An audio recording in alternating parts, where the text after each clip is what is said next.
परीक्षा की तैयारी अच्छी चल रही होगी।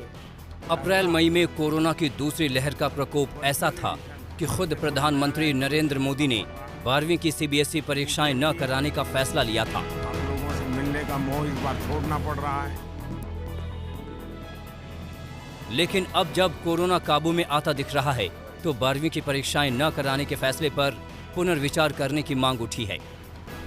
12वीं की परीक्षाएं कराने के समर्थन में जो सबसे बड़ी आवाज है वो है लखनऊ के सीएमएस स्कूलों के संस्थापक जगदीश गांधी की।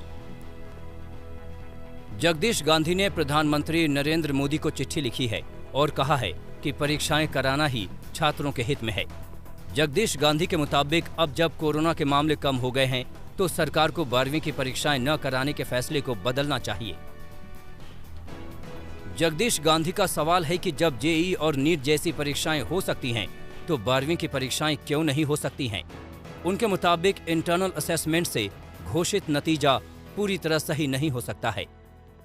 यदि कोरोना होता तब तो हमें कोई दिक्कत नहीं है, लेकिन जब कोरोना समाप्ति पर है तो अब तो परीक्षा होनी चाहिए। और जब नीट की हो रही है और IIT-JEE की हो रही है और यूनिवर्सिटी तो इम्तहान लेगी। यदि यूनिवर्सिटी में इम्तहान होगा या तो यूनिवर्सिटी के लिए ऑर्डर कर दें कि आपको कोई इम्तहान नहीं लेना है, हर बच्चे को देना है, तो 6 लाख बच्चे दिल्ली यूनिवर्सिटी में पहुंच जाएंगे तो सीटें तो 64,000 है। कहाँ से भर्ती कर लेंगे सबको? तो उन्हें टेस्ट तो लेना ही पड़ेगा। तो टेस्ट लेते ही इम्तहान लेते तो वो भी तो इम्तहान लेंगे। तो इंटरमीडिएट के बच्चों का इम्तहान तो हर हालत में होगा। जगदीश गांधी जैसे स्कूल मैनेजमेंट से जुड़े लोग ही नहीं, कई छात्र भी सोच रहे हैं कि काश परीक्षाएं होती तो अच्छा होता।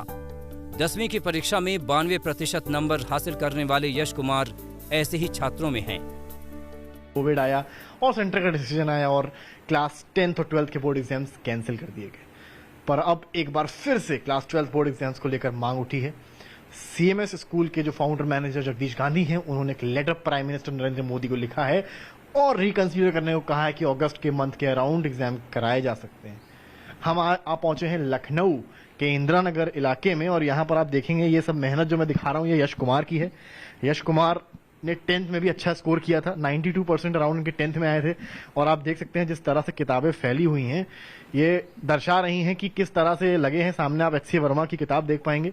ये फिजिक्स की एक इम्पॉर्टेंट पुस्तक मानी जाती है क्योंकि इससे आपका जेईई जैसे एग्जाम्स क्लियर होते हैं। तो कितना डिफरेंस है इस बार की 12th नहीं हो रहा है और सीधे जेईई जा रहे हो। अब सीधा यही जा रहे तो थोड़ा डर लगता है कि मतलब बिना सेमीफाइनल के फाइनल खेलने जा रहे हैं। हाँ वही बात है एग्जैक्टली। कैसे अगर बोर्ड्स होते तो आपको पता लग जाता है आपका मतलब ट्रू पोटेंशियल क्या, आप कहाँ पे स्टैंड कर रहे हो। अगर बोर्ड्स ही नहीं लगे सीधा कंपटीशन में भेज दोगे, वहां पे ऑलरेडी इतनी ज्यादा मतलब पॉपुलेशन कंपटीशन है तो आपको थोड़ी प्रॉब्लम होगी। बोर्ड एग्जाम्स लोगे तो आपका बेसिक जो कॉन्सेप्ट है वो क्लियर हो जाता है, उससे आप जैसे जेईई मेंस है तो उससे आपको फायदा होगा। 10वीं में 98% नंबर हासिल करने वाली अक्षिता सिंह ने 12वीं की परीक्षा के लिए खूब तैयारी की थी ताकि दिल्ली यूनिवर्सिटी में दाखिला मिले, लेकिन परीक्षाएं रद्द होना उन्हें मायूस कर गया है।